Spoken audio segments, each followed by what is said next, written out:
Welcome to KK English media YouTube viewers. இன்றைய கிளாஸில் நம்ம பார்க்க போகிறது கான்வர்சேஷன் ப்ராக்டிஸ் 6. இதில் ஐ டோன்ட் இந்த வார்த்தையை பார்க்க போகிறோம். நம்ம கான்வர்சேஷன் ப்ராக்டிஸ் கிளாஸ் நம்பர் 5ல் டோன்ட்டு அப்படின்ற வார்த்தையை வச்சு பிறர் செய்யக்கூடாத வேலைகளை பிறரை நம்ம எந்தெந்த வேலை செய்ய வேண்டாம் அப்படின்னு சொல்லணும்னு நினைக்கிறோமோ அந்த வேலையெல்லாம் செய்யக்கூடாது அப்படின்னு சொல்லிட்டு டோன்ட்டு கூட வெர்பை வச்சு பார்த்தோம். இன்றைக்கி அதே டோன்ட்டு கூட ஐ அப்படின்ற ஒரு வார்த்தையை வச்சு யூஸ் பண்ண போகிறோம். ஐனா நான் மாட்டேன் அப்படின்னு சொல்லணும்னா ஐ டோன்ட். இன்றைக்கி இதுதான் விரிவாக பார்க்க போகிறோம். ஐ டோன்ட்டு கூட என்னென்ன வார்த்தைகள்லாம் சேர்ந்ததுன்னா எந்த மாதிரி அர்த்தம் வரப்போகுது அப்படின்றத பார்க்க போகிறோம். இப்போ வாங்க கிளாஸில் ஸ்டார்ட் பண்ணலாம். ஐ டோன்ட்னா நான் மாட்டேன். First one, I don't know, எனக்கு தெரியாது அப்படின்னு அர்த்தம். நம்ம ஒரு விஷயத்தை தெரியல அப்படின்னு பிறர்கிட்ட சொல்லும்போது ஐ டோன்ட் நோ அப்படின்னு சொல்லலாம். ஐ டோன்ட் ஹாவ் அப்படின்னா என்கிட்ட இல்லை அப்படின்னு அர்த்தம். இப்போ ஐ டோன்ட் ஹாவ்னா என்னிடம் இல்லை, நான் பெற்றிருக்கவில்லை அப்படின்ற மாதிரியான அர்த்தத்தில் வரும். இப்போ அது கூட நம்ம இன்னும் நிறைய வார்த்தைகள் சேர்த்துக்கலாம். I don't have car, I don't have money, என்கிட்ட கார் இல்லை, என்கிட்ட பணம் இல்லை, நான் வச்சிடல அப்படின்றத சொல்கிறது. அடுத்த வார்த்தை ஐ டோன்ட் லைக், எனக்கு பிடிக்கவில்லை.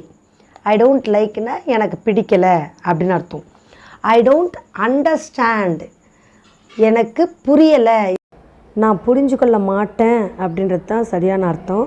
ஆனால் பிறருக்கு சொல்லும்போது எனக்கு புரியலன்றது அர்த்தமாகும். ஐ டோன்ட் அக்ரி அப்படின்னா நான் ஒத்துக்கொள்ள மாட்டேன், ஒரு விஷயத்தை நான் ஏற்றுக்க மாட்டேன், ஒத்துக்கொள்ள மாட்டேன்னா I don't agree.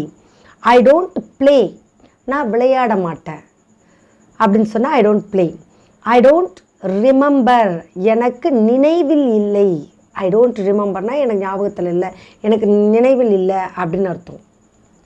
I don't have time அப்படின்னா ஐ டோன்ட் ஹாவ் டைம், எனக்கு நேரம் இல்லை.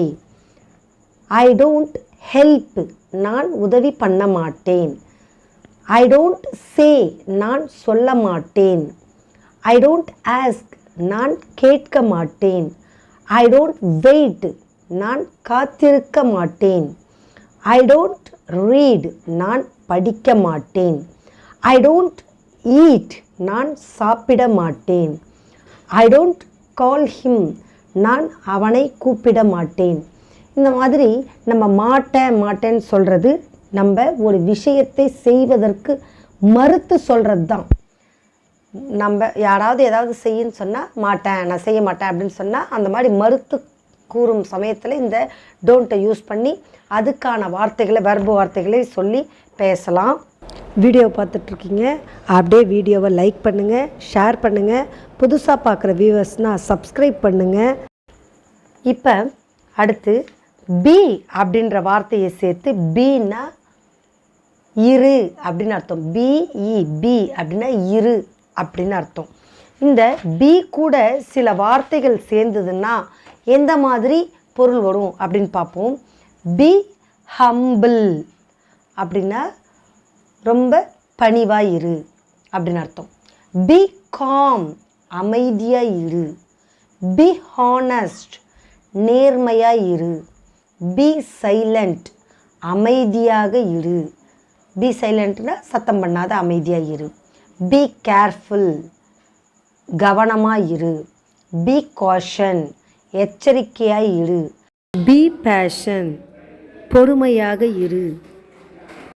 பி ப்ரவுட் பெருமையாக இரு. பி பிரேவ் தைரியமாக இரு.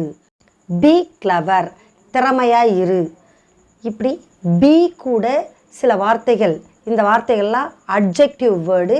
இதை சேர்த்து சொல்லும்போது இரு அப்படின்னு அர்த்தம். எப்படி நம்ம பிறரை இரு அப்படின்னு சொல்லலாம் அப்படின்னு நினச்சா பி கூட சேர்த்து அவங்க எப்படி இருக்கணும், பி ட்ரூத், பி லாயல், உண்மையாக இரு அப்படின்லாம் சொல்லணும்னா இந்த மாதிரி வார்த்தைகளெல்லாம் சேர்த்து சொல்லலாம்.